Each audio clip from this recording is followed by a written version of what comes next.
কতটা উৎসাহ রয়েছে আজকে সফর?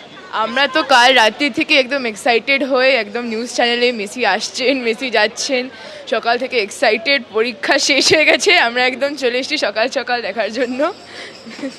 আর এই যুব ভারতীর কথা যদি বলি, এই যুব ভারতী অনেক বড় প্লেয়ারকে দেখেছে, এটা সত্যি। আর এই যুব ভারতী বহু দ্বৈরথের সঙ্গী হয়েছে, কিন্তু আজকে কোনো বিভাজন নয়, আজকে কিন্তু মূল রংটা সাদা আকাশি। অনেক অনেক এর তো মোটামুটি প্রায় 20 বছর হয়ে গেল ফলো করছি।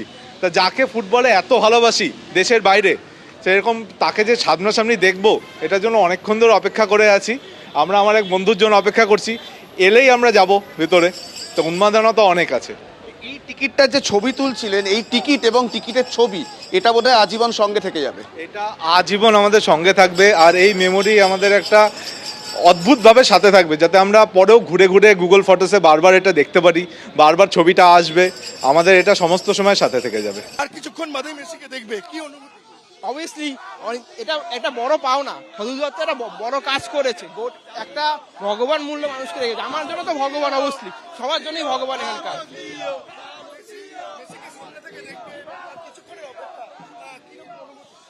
এক্সাইটেড, খুব অনেক এক্সাইটেড আছি আমরা সবাই মেসিকে ইন্ডিয়াতে অনেকবার, প্রথমবার দেখে খুব এক্সাইটমেন্ট। মেসি আমার ভগবান, মেসি ভগবান, আমাদের ভগবান মেসি আমাদের ভগবান।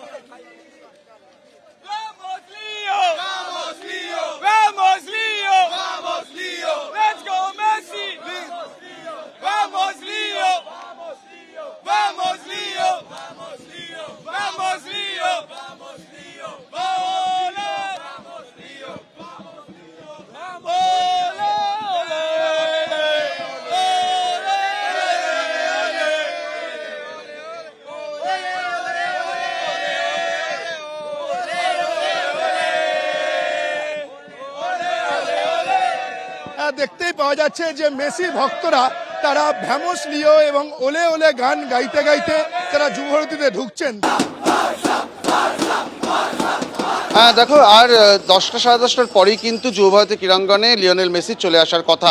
এবং তুমি নিরাপত্তার কথাটা বলছো, ইতিমধ্যেই প্রত্যেকটি গেটে প্রচুর সংখ্যায় পুলিশ কর্মী নিযুক্ত হয়েছেন, এবং ইতিমধ্যেই যুব ভারতী বিভিন্ন গেটে এই সাদা আকাশি জার্সির ভিড়। মেসি দ্বিতীয়বার কলকাতায় আসছেন। এর আগে 2011 সালে যখন এসেছিলেন, 2রা সেপ্টেম্বরে বিকেলে, একটা বর্ষাস্নাত বিকেলে তিনি এসেছিলেন আর্জেন্টিনা এবং ভেনেজুয়েলার প্রদর্শনী ম্যাচ খেলতে। এবং তারপরে ঠিক 14 বছর পর আজ যখন মেসি আসছেন, তখন কিন্তু একটা বড় ফারাক ঘটে গেছে। তখনই মেসি বিশ্ব ফুটবলে একটা বড় নাম। এইখানেই যুব ভারতীর প্রথম অধিনায়কত্ব করেন তিনি আর্জেন্টিনার, কিন্তু ততদিনে ব্যালন ডি'অরে হ্যাটট্রিক করে ফেলেছেন তিনি পরপর 3 বছর। আর এখন যখন মেসি আসছেন, 8টা ব্যালন ডি'অরের পাশাপাশি তার মুকুটে যুক্ত হয়েছে বিশ্বকাপ, যেই অধরা মাধুরী যার জীবনে ছিল সেই বিশ্বকাপ। আর এই বিশ্বকাপ আর বিশ্ব চ্যাম্পিয়ন যখন কলকাতায় আসছেন, তিনি কিন্তু বিগত বিশ্ব চ্যাম্পিয়ন নয়, এই মুহূর্তে আর্জেন্টিনাই কিন্তু বিশ্ব চ্যাম্পিয়ন পরবর্তী বিশ্বকাপের আগে পর্যন্ত। তাকে দেখতে ভিড় তো হবে, সেটা খুব স্বাভাবিকই, সেটা ভেবেই নিরাপত্তার ব্যবস্থা করা হয়েছে। এবিপি আনন্দ, এগিয়ে থাকে, এগিয়ে রাখে।